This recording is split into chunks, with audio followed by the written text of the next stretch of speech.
Thanks for staying with CN2 today. This is Ask the Pharmacist, and we're here at Carolina Pharmacy at their Arboretum location. We're here with Dr. Ashley again.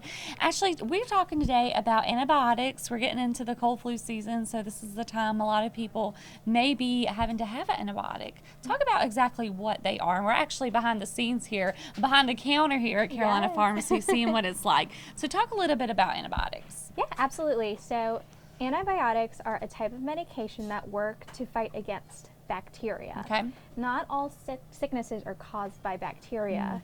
Some are caused by viruses. So a few examples of illnesses that are caused by viruses could be some types of ear infections, the cold, the flu. Those are 3 examples of illnesses caused by viruses where you would not need an antibiotic. Okay.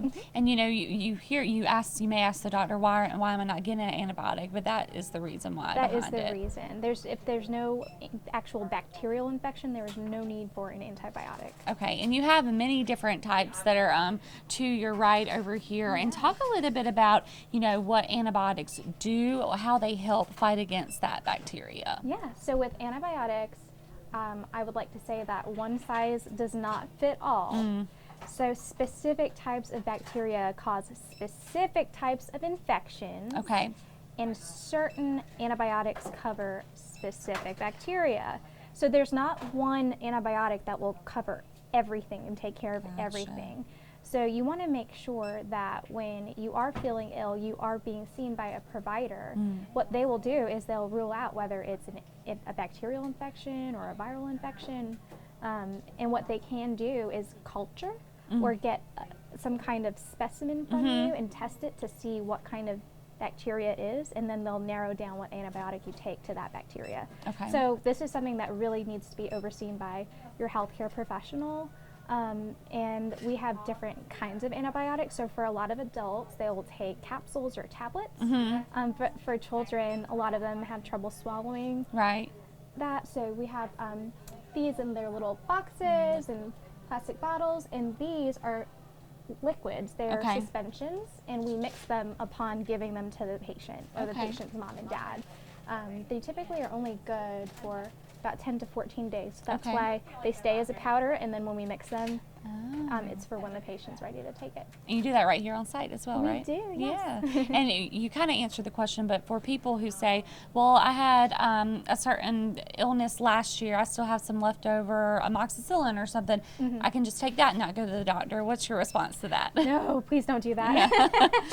Okay, yeah, so please don't do that. So not all illnesses are the same. It could always be a different bacteria causing that, and you shouldn't have any leftover antibiotics to begin with. Always finish them. Always finish them. So there's something that's called resistance, antibiotic resistance, and it's a very big deal. According to the World Health Organization, it's actually one of the biggest threats right now to global health and food security. Okay. And so there are ways to combat this. So to give you an idea of what resistance means, bacteria are actually really smart. And so the ones that are given the opportunity to survive an antibiotic will learn more about what they're up against, and they'll change something about themselves to make that antibiotic ineffective to taking them out. And so what happens is they pass this newfound trait on to generations that come. And so that's resistance right there. And so one way that you can contribute to resistance is by not finishing your entire antibiotic therapy, because you're not giving that antibiotic enough time to fight off all of the bugs in your body or bacteria.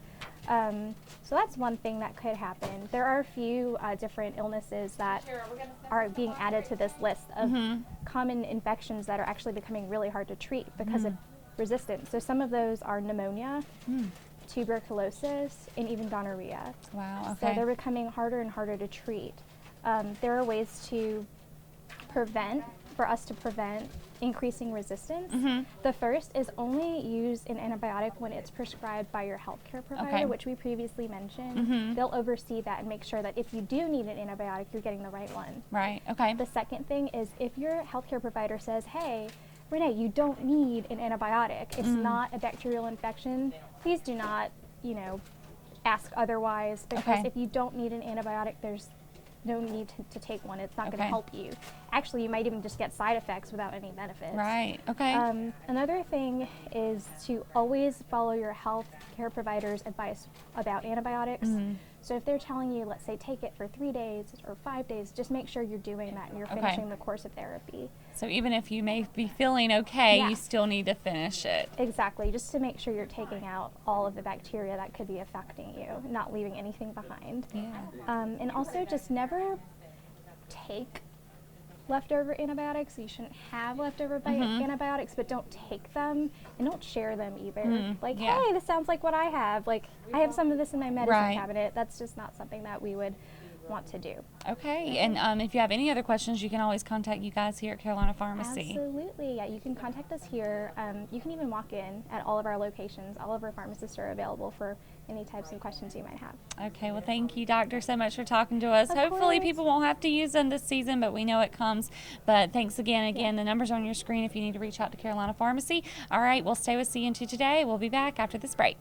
Ask the Pharmacist is brought to you by Carolina Pharmacy, caring for our community. Carolina Pharmacy.